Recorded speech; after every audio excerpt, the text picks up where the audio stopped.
What's going on, guys? I'm here with Laurin Conlin, IFBB Bikini Pro, Laurin Conlin, flexible dieter, Laurin Conlin, and what we're going to talk today about is the topic of flexible dieting and contest prep. Can you be successful eating McDonald's 6 times a day?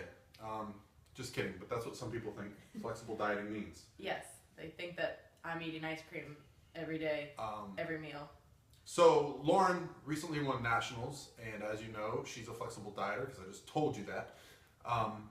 And the interesting thing is, there's still some chatter that you can't win or do well, and I'd say particularly the NPC. I think the organizations that I compete in, it's flexible dieting is pretty well known amongst the OCB, the IFPA, the NGA. Even the WMBF, all those guys, you know, if they're not doing it, they're at least familiar with it, and there's kind of that stigma is gone. But with the NPC, there still tends to be that idea that if I'm not doing what everyone else is doing, I won't be successful. Exactly. So it was cool to see you break that mold. So why don't we discuss specifically what your macros were, kind of starting and finishing, and then also some ways that you make your diet flexible. Perfect. Yeah. So I'd say I started, and I hate to use numbers, I'm just going to throw that out there. I hate using numbers because then people think, oh, I have to eat exactly what Laurin's eating, and that's not the case. I just want to use this as a reference so everyone can kind of see. I can't remember exactly, but I know that we started probably like 150 carbs or so, or something around there, and then towards the end, I had to get down. My lowest was like 70 or 80. And What about your 30. lowest protein and your lowest fat? My lowest fat was about 30. We didn't go below that. And then my protein's typically between 160 and 170 while I diet. And that's the last few weeks, you know, and I had refeeds, but they were very minimal at that point because that also progressively drops.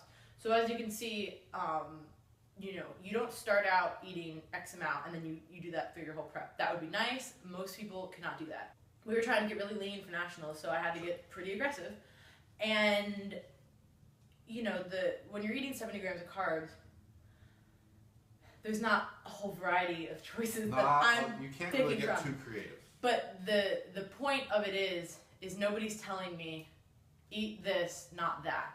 Sure. What if I didn't want that? You know what I mean? I don't really like brown rice, so I'm going to have a sweet potato instead. Or I can have Brussels sprouts instead of asparagus. Things like that, that's what the point of flexible dieting is. Sure. It's a choice. It's not a do this because I said so and don't ask questions. Like, I have a really big problem with that. It's not about, you know, towards the end too, I have to say I'm pretty lazy. So if it's in a bag and it's already cut up, like, I'm all about that. You know, like that broccoli slaw. I hear this a lot. If you're not doing the tilapia and asparagus diet, then you're not hardcore enough. You're not, if you're not sitting at home on the weekends when everyone's out, then you're not hardcore enough.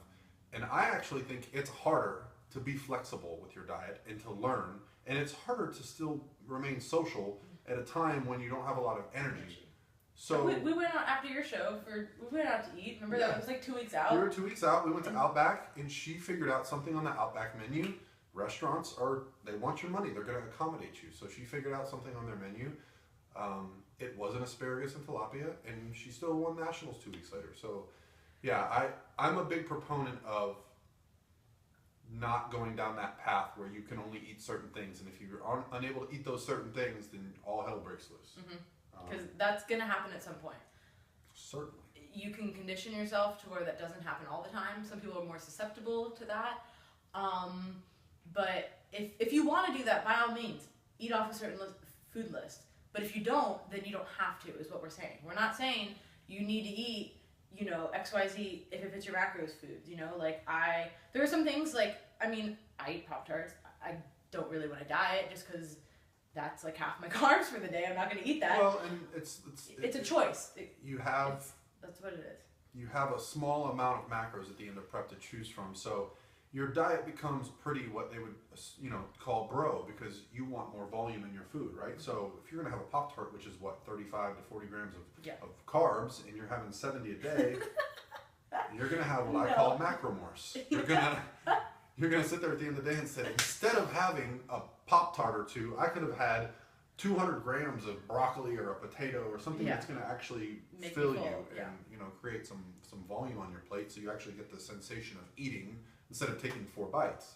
Yeah. Now, when you're at the opposite end of the spectrum and you're taking in 400 or 500 grams of carbs a day and you're trying to get your carbohydrates through whole food sources like oatmeal and potatoes and broccoli, it gets kind of difficult to eat because now your hormone profile has shifted, right? You don't have that hunger. So that's when you have a lot more ability to fit things in, like Pop-Tarts. And sure, maybe micronutrient dense wise, it's not as good as a potato, but when you're already getting the base of your diet from these whole foods, adding in some sugars, simple sugars, things that digest well to hit your numbers and improve your metabolism, I'm all for that. And most people are gonna catalog exciting things that they're eating. They're not gonna, let me put this picture of a boring my egg whites again.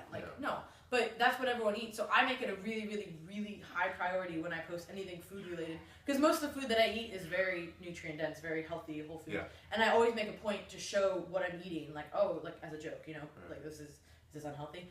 It's not clean, has been Windexed. Yeah. So it's just extremely aggravating that there's still these misconceptions and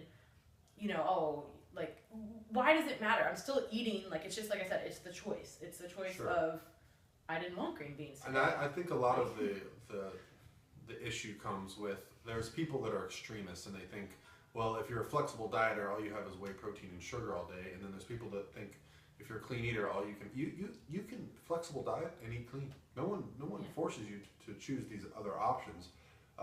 They just tend to be the more popular posts or things that are talked about. But show me any flexible dieter who has competed and gotten into stage condition, and I will show you someone that has eaten what most people would consider a whole food clean diet.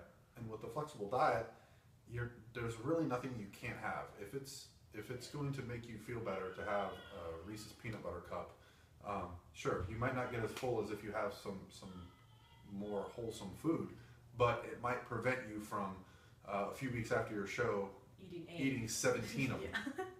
And there's no doubting that after a show, if you've dieted significantly, like you said about the lean body, just being lean, you're gonna be very hungry. You're gonna see, the other day I saw a Bluebell truck passing by, and I was like, oh, Bluebell. But if I was in contest prep, I would have wanted to follow the truck, sit behind it, think about Bluebell, and that's just because when you're dieting, you're really hungry and you're somewhat irrational. You know what I mean? So nobody's saying that, because I did it for your macros, it's so easy to do all this. That's not it. It's not easy. No, it does take discipline.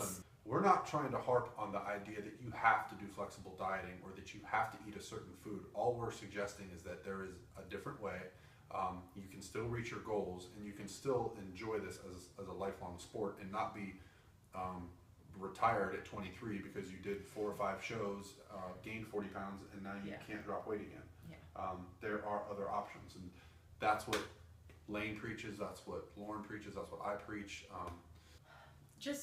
You don't have to do something just because someone told you to, and that's always just been my theme with really anything. Yeah. Especially with food. I mean, it's food.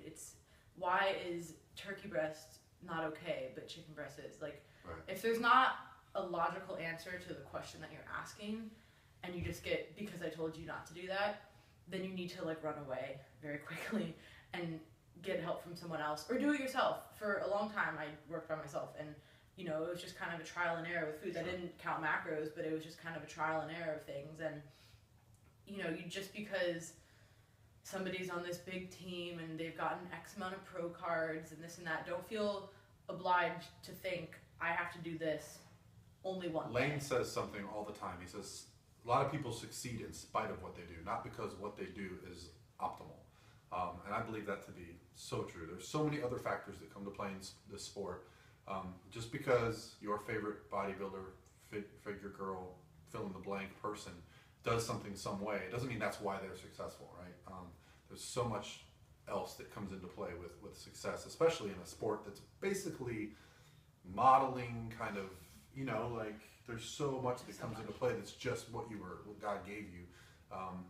So I think don't make it harder than it has to be just because. Yeah, that's a really good way of putting it. Don't be a sheep just because you are friends with a bunch of sheep. Spread the word, essentially, because I keep talking about this, and I feel like people are like, oh my god, stop talking about this, because I feel like I bring it up so much, but I still get these ignorant posts, like, oh, you only turn pro because you're on drugs, if it's your macros doesn't work. And I think those people tend to be the loudest. The people that kind of agree with us kind of just nod their head. They don't necessarily post as much, but the people that disagree, they're going to post, because we're challenging their beliefs. We're challenging something that's not going to benefit them, that's going to hurt them. And so you have to wonder why that they feel so hurt about a comment or a video or a post about nutrition, because we're challenging their beliefs. These aren't our beliefs. These are our opinions that we've come to through research and being around people that are smarter than us. And one of the things that I was tagged in was along the lines of stop preaching macros like it's this new thing. You're not like reinventing the wheel. We're not trying to reinvent the wheel, okay? I'm trying to show people moderation and choices. So yes, that should be common sense, and that should be the commonplace in everything. And it's really sad that it's not. So what we're trying to do is bring that back. So we're just trying to help everyone. We're not trying. It's not like this evil thing, like, oh, come to the macro side. Like, it's just, you know. We have cookies. Fiber One cookies. Fiber One cookies. We have cookies. We have whatever you want. All right. Well, thanks, guys. I think that does it for this video. Thank you, Laurin, for stopping by. If you guys have any ideas or topics that you're interested in us talking about, we have a whole board over here you can't see of videos that we plan to do. We're marking them off as we go. But I'm always interested to hear feedback. And I'm going to be putting out a video every week. So we'll definitely have more opportunity to discuss whatever topics come up through the year. She and I will be attending a lot of the NPC shows this year. We're going to be at the Arnold. We'll definitely be at Nationals, but that's way down the road. But so stop by, say hello, and we'll look forward to hearing back from you guys. Okay. See you.